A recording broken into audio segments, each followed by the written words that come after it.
Comme les pharisiens étaient rassemblés, Jésus leur posa cette question. « Que pensez-vous du Christ? De qui est-il le fils ?»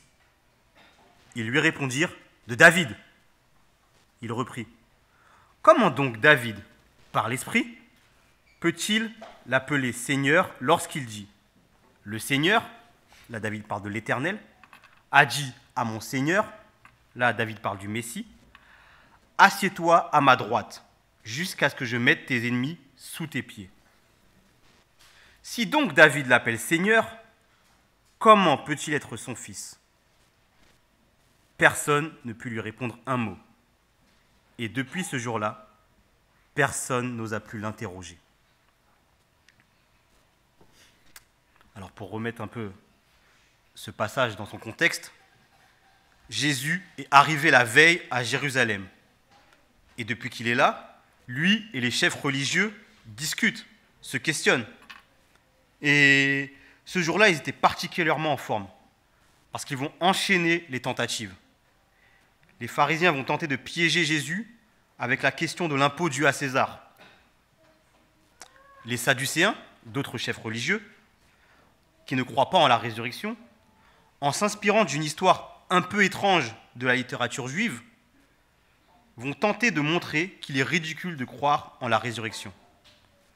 Et enfin, les pharisiens repartent à la charge en envoyant une sorte de grand maître, de champion, poser une question extrêmement difficile.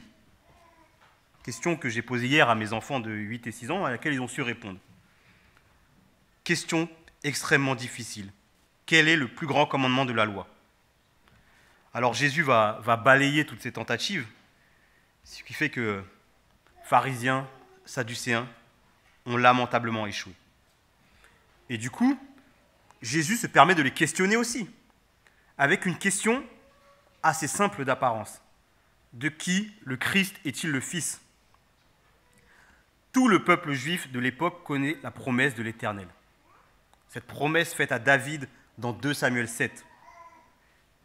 Celle qui dit que David aura pour toujours un descendant sur le trône d'Israël.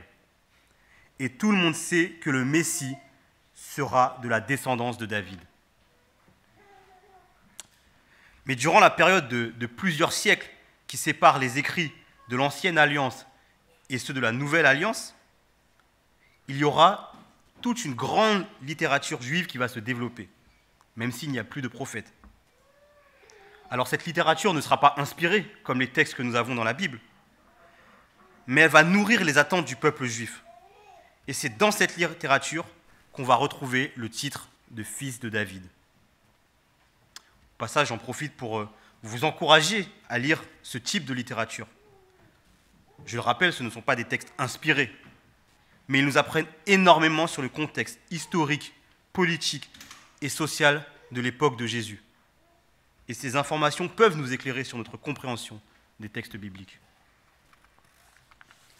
Alors oui, toute une littérature va se développer et une attente va être nourrie, une attente d'un Messie.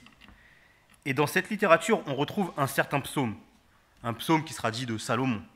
Ce n'est pas Salomon qui l'a écrit, mais ça fait toujours bien de mettre un illustre personnage quand on écrit quelque chose.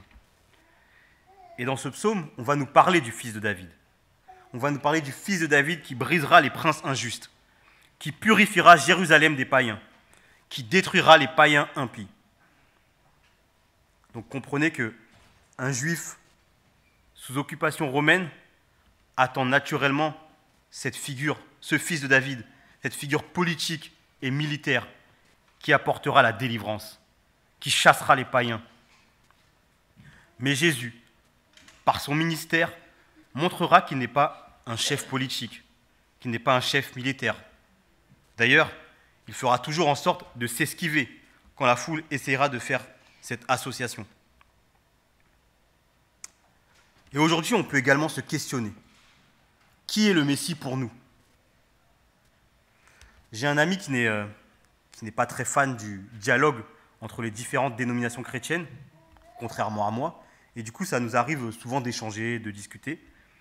Et un jour, pour l'encourager, je lui sors un argument pas très convaincant, mais en prenant un texte qu'on venait de lire, je lui dis « mais regarde, on est tous d'accord pour mettre Jésus au centre. Et là, il me répond, oui, mais je ne suis pas sûr qu'on ait le même Jésus. Alors oui, voir Jésus comme un simple prophète, ou encore nier sa mort et sa résurrection, est radicalement opposé à ce que nous lisons dans la Bible. Et du coup, j'en arrive à me questionner, et vous questionner aussi. Est-ce que le Jésus que nous confessons est le même que celui que Dieu nous révèle dans sa parole? Je répète, est-ce que le Jésus que nous confessons est le même que celui que Dieu nous révèle dans sa parole? Nous l'avons chanté ce matin, Dieu, Jésus, est roi. Mais quand nous disons cela, est-ce que nous voyons un roi qui va soumettre nos concitoyens? Ou est-ce que nous reconnaissons ce roi à qui nous soumettons toute notre vie? Oui, c'est facile de suivre un Jésus qu'on s'est soi-même créé à propos d'attentes, de désirs. Mais pour suivre le Jésus dont nous parlent les Écritures, on nous conseille de se charger de notre croix. Est-ce que le Jésus que nous confessons est le même que celui que Dieu nous révèle dans sa parole? Alors Jésus, quand il pose cette question aux pharisiens, il ne cherche pas à renier le titre de fils de David. Je l'ai dit, Matthieu, dès le début de sa généalogie, indique que Jésus est fils de David. Il ne questionne pas uniquement les pharisiens pour fermer leur bouche. Mais quand il cite le psaume 110, que lui-même et tous ses contemporains attribuent à David, il cherche à montrer quelque chose à ses interlocuteurs. Oui, dans une culture orientale, patriarcale, si le grand roi David, en parlant du Messie, l'appelle « mon Seigneur », et qu'en plus celui-ci est assis à la droite de l'Éternel, un symbole de puissance et de grandeur, alors c'est que le Messie est bien plus que le fils de David. Il trouve son autorité ailleurs. Il est également et surtout le Fils de Dieu. Dieu fait chair. Je reprends l'argumentation de Jésus. Si David appelle le Messie « mon Seigneur », c'est qu'il est beaucoup plus que son fils. Prenez par exemple Afonso, il n'irait pas dire à Alex « mon Seigneur ». Ça fait un peu bizarre. On voit bien qu'il y a quelque chose de plus quand David s'adresse ainsi au Messie. Alors, depuis qu'il est entré dans Jérusalem, les enfants, la foule, appellent Jésus fils de David. Il y a une attente. Et donc, quand Jésus pose ces questions aux pharisiens, ceux-ci savent qu'il ne s'agit pas uniquement d'une question académique. Quand Jésus dit de qui Christ est-il le Fils, il pose la question aux pharisiens, qui suis-je? Et les pharisiens ne peuvent pas répondre, au risque de devoir avouer que Jésus est bien plus que le fils de David. Alors ils préfèrent se taire.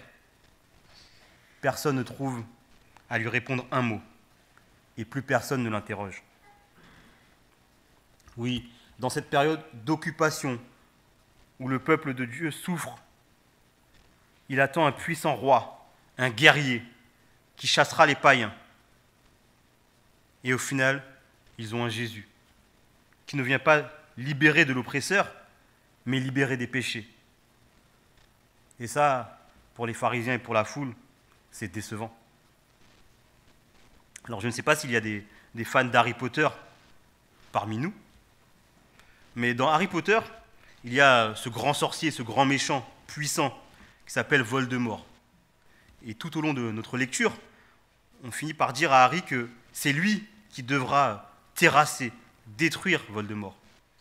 On lui dit même que Harry, il a un grand pouvoir, un pouvoir que Voldemort n'a pas. Alors Harry se met à imaginer, à espérer. Il essaye d'imaginer quel est ce grand pouvoir, comment il pourra l'utiliser pour détruire Voldemort. Et puis, au bout d'un moment, on finit par lui dire que ce pouvoir, c'est l'amour. Alors, la réaction d'Harry est, pareil, décevant, c'est tout. Lui qui s'imaginait peut-être un grand sortilège, pouvoir faire énormément de choses, se retrouve avec cette réponse, l'amour. Tout comme Harry, la foule a été déçue. Déçue de ce Messie qui n'est pas ce roi guerrier, ce puissant militaire, ce Messie qui n'est venu que pour libérer des péchés. Alors elle préféra mettre à mort ce Messie décevant au profit de Barabbas, l'agitateur politique.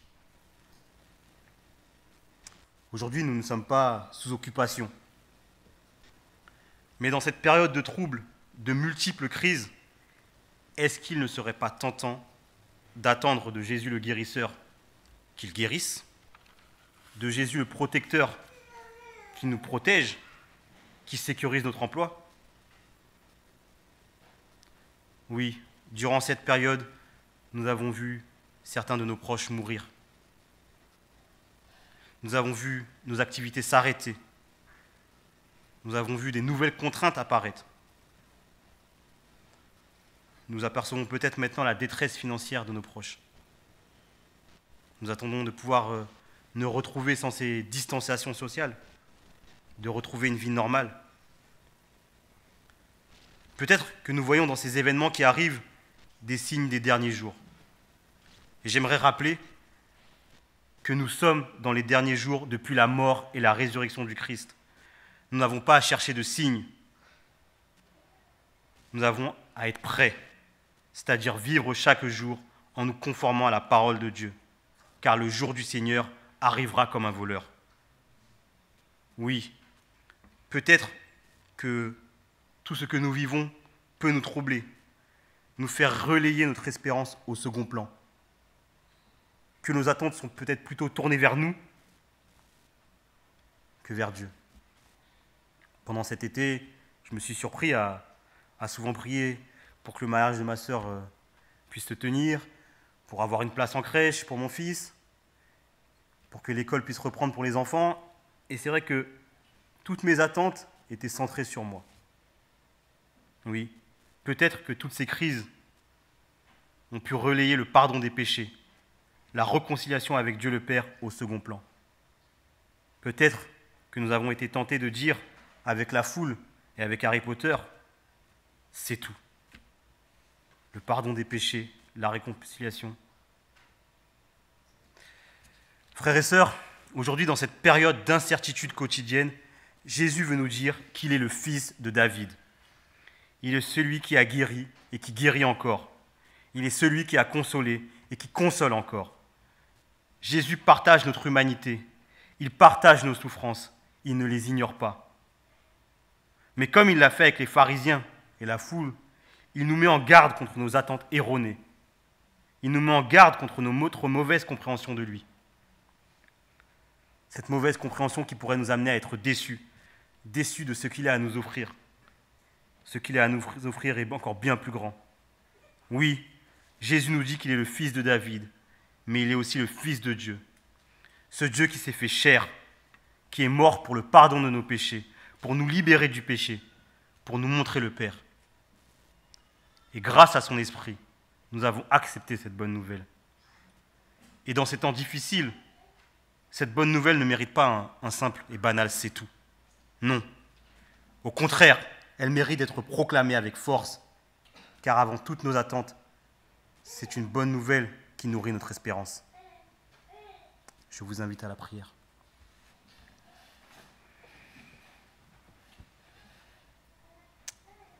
Père éternel, merci. Merci parce que tu as envoyé ton Fils Jésus, Fils de David, de par son humanité. Et en tant qu'homme, tu partages nos souffrances. Tu ne les ignores pas. Et Père, Jésus, c'est aussi le Fils de Dieu, c'est Dieu fait chair. Et il a bien plus à nous offrir que les soucis du quotidien. Il nourrit notre espérance. Merci pour ta venue. Apprends-nous à réaliser à quel point ce que tu as fait est grand. Apprends-nous à réaliser la puissance de ton amour. Encore plus dans cette période difficile, cette période où on peut facilement se laisser submerger par nos soucis. Merci pour ton amour qui nous nourrit. J'ai prié dans le nom de ton Fils Jésus. Amen.